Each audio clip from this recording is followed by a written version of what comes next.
Hey y'all, welcome back to Poplar Creek Farm. It is early morning and I am getting in the garden for the day. Well, for a couple hours. Got my garden helper. We are going to tackle this. Doesn't even look like a bed right now. It is a carrot bed. I had planned to get out here last week to start weeding it and it just didn't happen. It's been extremely hot. We have heat indexes, like today our heat index is 100 degrees. So we've not been able to get out here and weed. It was already hot, really hot in North Carolina, and it's even hotter because it wasn't even 100 in North Carolina. Yeah, when we were down there it felt hot, but this is really hot.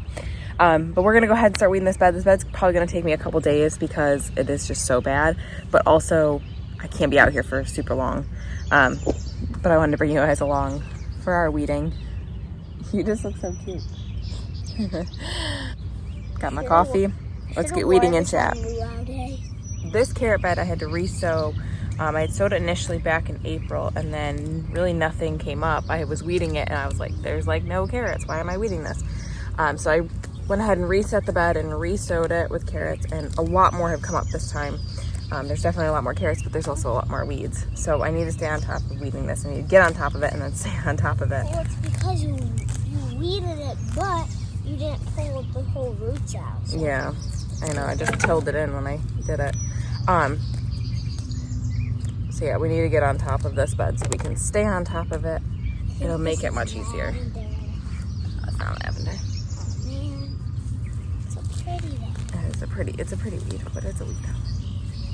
So much lamb's quarter in here, so much. So one of the things that I have been I've been thinking about a lot and kind of want to talk about, is conveniences, right? Or like everything made easy. I realize how much the way we have chosen to live is so abnormal in today's society because we choose to not buy into the constant conveniences, the quick and easy meals, the ready-made, the food, the meal kits, all those things. We have not chosen to buy into that because we've chosen to just actually make the food from scratch, make it real. And it's so abnormal. And I give people all the time that like, oh my gosh, you even make your own bread? Like, what? Like, yeah, I do. It's not that abnormal. 50 years ago, people made their own bread. I mean, when sliced bread came around, obviously the saying is the best thing since sliced bread. Sliced bread has not always been around. It's, we've not always been able to just go to a store and buy it in this perfect loaf of bread and bagged up and ready to go, and that's not always been there. But how it's become so bizarre now, so quickly, really how quickly we've lost our ability to see the value in things not being quick and easy and convenient. It's just so crazy to me how quickly we've turned away from that and how quickly it's become weird if you do it. We have realized how differently we live compared to the normal American family. We've realized it more and more since our kids are in school and they're around their friends, and their friends think it's sometimes a little different the way we live, which it's fine. It doesn't bother me. That's what my teacher did. So she bought Cheez-Its one day, and I brought in a homemade pretzel, and I said, yeah, I have a homemade pretzel for snack, and she was like, oh my god, homemade pretzel? Homemade that? And I was like, yeah, my mom did. And she was like, oh my god, she's so talented. Homemade pretzels are not hard to make. They're yummy. It's just, that's the thing, is it's not hard. It's not like it takes that much effort. I don't have some magical skill. I kind of feel like they're better than the store-bought. Yeah, they are. I grew up with a lot of homemade. My mom, when she was home, My mom went back to college when I was in middle school, junior high, sometime around then. She went back to school, but before that she had been home. So she was home with me when I was little. She was home with me through elementary school.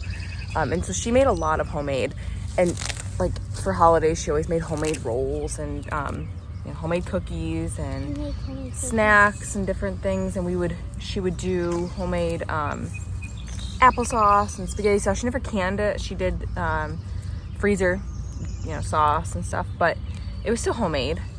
And so for me, it's not that bizarre to do this, because that's kind of how I actually grew up.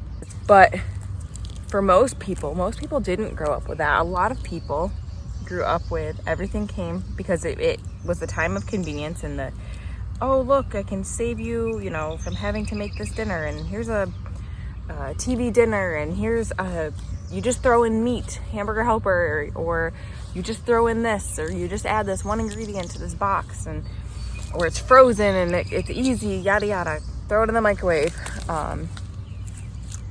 I think that's more of how a lot of society grew up now. So cooking from scratch is very weird. Whereas again, for me, it's not the most weird thing, because that's kind of how I grew up. But I think people have forgotten that it's not that hard to do the work, to make the food, to cook it, to bake. And the reward, the flavors that you can add, the flavors you can cook. I mean, we made homemade Pop-Tarts recently, and I don't really like Pop-Tarts. My mom didn't ever buy them growing up. That wasn't something. We were also on limited income because my mom didn't work. So we didn't buy things like Pop-Tarts. That was a treat. Well, we made homemade, and they were incredible. Yes. Incredible. So you should try them with your. It's not hard to make. You should try them with the homemade jelly. Strawberry. I know, I'm gonna make it with the homemade strawberry jelly. They're not hard to make. They didn't take much time, but the flavor is significantly better. It feels like it tastes like something I'm buying from like a pastry shop. But it's a Pop-Tart, and it's a convenience item, right? I mean, they're still easy. The kids can quickly take them out of the fridge, warm them up, and that's their breakfast for mornings sometimes. Like, it's still convenience. You just have to do the work, do a little preparation, and do the work ahead of time. It's healthier than the store ones too. Yeah, definitely less processed. But I don't know, sometimes I get on these things that start irking me. I start thinking about them, and it just frustrates me that people have gotten so away from doing work. It's not hard.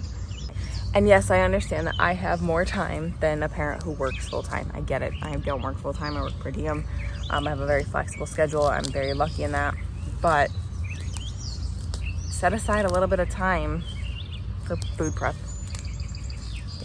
It doesn't have to be everything. You don't have to cook all your family's food, but maybe step away a little bit from the convenience and learn what flavor is really like, because it's amazing when you start learning to cook and you start learning to use different flavors, and just the complexity of the flavors you can incorporate. It's just so good.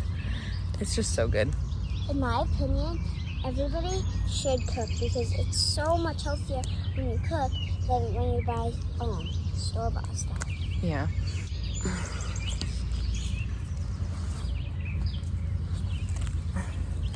Well, this is going a little bit faster than I expected. I know. Show you guys how far we got in that amount of time. I Woohoo! got all the way down to my foot. Getting there. So, tell me your thoughts. Tell me what convenience items drive you guys insane. What items you feel like people should be cooking from scratch or making from scratch or whatever. One thing I've started making, and that is honestly the easiest thing in the world to make, and it doesn't take much time, and it's so much better, is laundry detergent. Like, it's so fast and so easy. But yes, it's not out of this magical bottle that is full of chemicals and things. That is super fast. I get it. But I make it ahead of time, and it lasts for weeks. And it's so much better, and it's honestly great for our clothes. We've had no issue with, it not taking stains out and things. it's what we're putting on our body every day. We're putting on our clothing every single day, and if it's just full of chemicals, that's not good. I did try dishwasher detergent, and I will say that was a fail. Yeah, because it hardened out so fast. Yeah, it would get rock hard in the container, and it just didn't clean. Didn't clean anything. So that was a fail, but you know, I'll keep trying. The laundry detergent, I can't say it. Detergent. Detergent was so good though. Yeah, we use it all the time.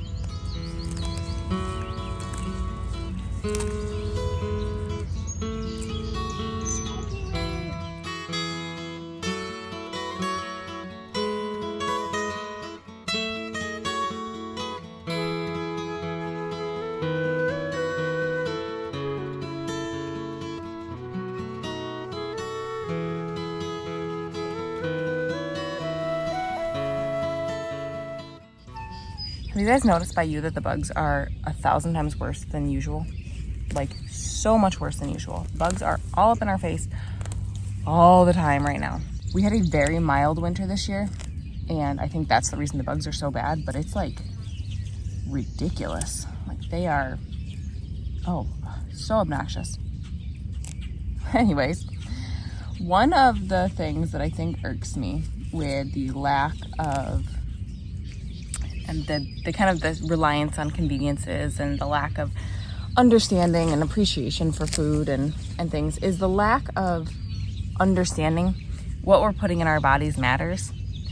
You know, we feed kids things that if you really looked into and knew about, you would never want to feed even like your worst enemy. You know, all these chemicals and dyes and things that just, even high fructose corn syrup, like things that are just not good for your body. But we just don't even understand it anymore because we just don't look at food. We just think, oh, this is easy. Pop this in the microwave, pop it in the oven for 30 minutes and you'll have a whole meal. But we forget that we're not just feeding our faces, we're fueling our bodies. And that's so important. And I am not perfect by any means. I love me some junk food. I love candy. I have the biggest sweet tooth ever. But I try to be conscious about what I'm putting in my body, and I'm trying to be conscious about what I'm putting in my children's body. And really understanding that these things are not healthy for us. They're not things that we really want in our bodies. And so I think we need to get back to more of an understanding of food and what it means to eat healthy and eat nutritious food that actually nourishes you and that isn't going to, you know, cause cancer or diabetes or obesity or high blood pressure or all these, you know, health issues that we are facing. It's just, we need to get back to it. We need to get back to understanding food and appreciating healthy food and appreciating nourishing food and food that tastes good, because it doesn't have to have all the chemicals and the high fructose corn syrup and all those things to taste good. It really doesn't. You can make food taste good. Real food from the earth tastes delicious. You know, one of my favorite things and one of Callie's favorite things is, what do you love out of the garden? Beets. Beets are so insanely healthy, and this girl will eat a whole tray of roasted beets, you know, with just a little bit of oil, a little bit of salt and pepper, maybe some onion thrown on there, like delicious. I'll have, if I could, and these are all ready, I would eat them all on a roasted tray. Mm-hmm. It was so Tastes yummy. good. So good, and it's not full of crud that we don't need. I don't know. One of those get on my soapbox for. We've never went in like where at the store there's beets, so I don't we've never bought beets from the store. I don't even know what they taste like, so I feel like these are even better. Yeah, sometimes they do. More nutritious because our soil is good and healthy, not sprayed. I don't know. Tell me your thoughts, guys, on all these things. Thank you guys for hanging out with me today. Remember, we're growing today for a better tomorrow. Please like and subscribe and join me on the next one.